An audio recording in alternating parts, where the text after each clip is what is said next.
आदरणीय दर्शकबिन नमस्कार। यो हो जनजीवन न्यूज अपडेट र साथमा छु म गोविन्द नागिला। आजको यस न्यूज अपडेटमा हामी देशमा केही पक्षले खुसी साथ गणतन्त्र दिवस मनाइरहँदा कालो गणतन्त्रको विरोधमा रातो राजावादी आन्दोलन भन्दै राज संस्था स्थापना गर्न किन राजावादीहरू रोडमा निस्केका छन्, यसको कारण के हो, किन यति छिट्टै देशमा गणतन्त्रको विरोधमा यस्ता आन्दोलनहरू सुरु हुन थाले भन्ने विषयमा केही चर्चा गर्नेछौँ। आउनुहोस् सुरु गरौँ विषय र प्रसङ्ग। आज 18औं गणतन्त्र दिवस देशभरि मनाइरहँदा हिजो शोषक सामन्ती र निरङ्कुश भन्ने कथित बिल्ला भिराएर जनतालाई ढाँटी धेरैको रगतसँग साटेर ल्याएको गणतन्त्रको किन यति छोटो समयमै चौतर्फी विरोध भइरहेको छ। एकैछिन यो दृश्य हेरौँ त।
किन यसरी अयोग्य भनेर राज्यच्युत गरिएका राजा र राज संस्थाको पक्षमा फेरि जनसमर्थन जुट्दैछ?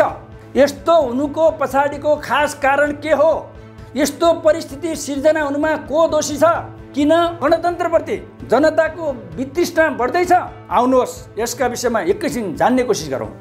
62-63 सालमा जनतालाई राजतन्त्रको विरोधमा आन्दोलनमा परिचालन गरिरहँदा देशका जनता गरिब हुनुमा अहिलेको राज संस्था नै मुख्य कारण हो भन्ने भ्रम छरिएको थियो।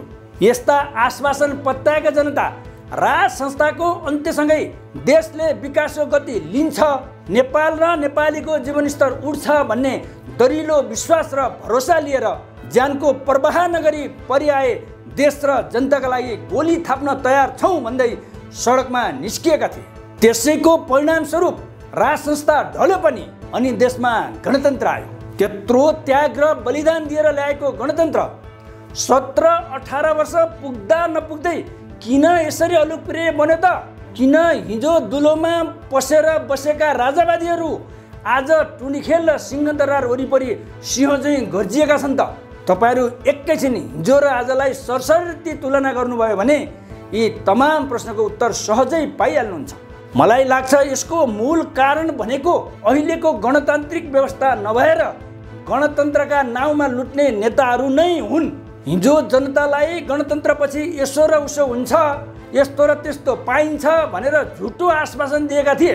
नेताहरू अहिले त्यो सबै बाचा बिर्सेर सिर्फ आफू र आफ्ना आसेपासे झोले कार्यकर्ताका लागि मात्रै यी सब अवसरहरू दिन थालेपछि र जनताको जीवनस्तर झन झन गए गुज्रेको हुन थालेपछिको यो असन्तुष्टिको फलस्वरूप यो सब भएको हो भन्ने सहजै अनुमान लगाउन सकिन्छ। न्यायिक क्षेत्र, संवैधानिक क्षेत्र र सुरक्षा क्षेत्र जस्ता जनतासँग प्रत्यक्ष सरोकार राख्ने र आम जीवनसँग जोडिएका गतिविधि सञ्चालन गर्ने निकायमै भागभण्डा र सेटिङ गरेर आफ्नो वर्चस्व कायम राखिराख्ने र जनतालाई थिचोमिचो गरिरहनुले पनि यो व्यवस्था बिस्तारै अलोकप्रिय बन्दै गएकोमा दुई मत छँदै छैन।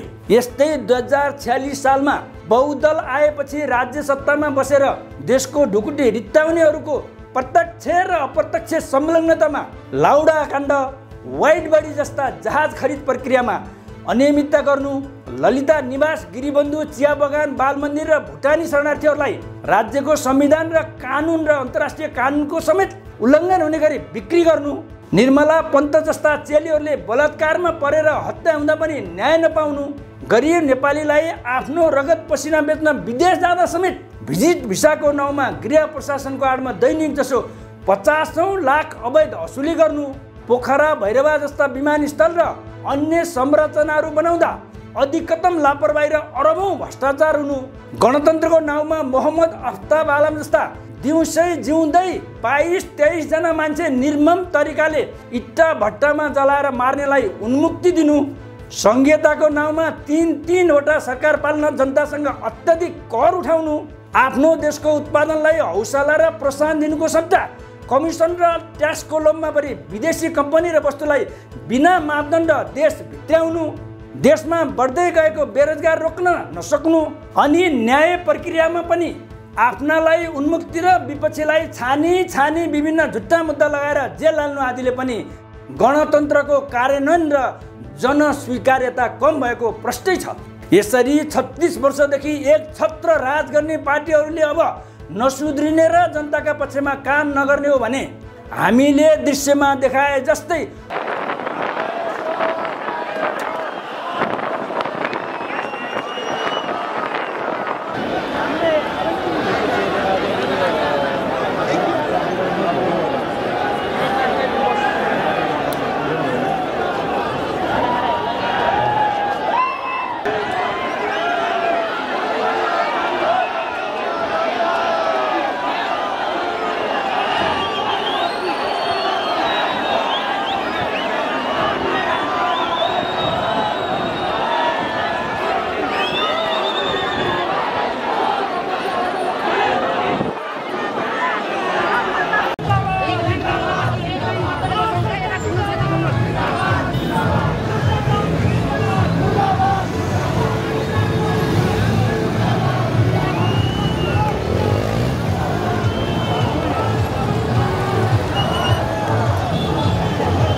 हामी त्यसपछि यो गाडीलाई यता फर्केर राख्छौँ, त्यसपछि हामी आफै कन्ट्रोल गर्छौँ।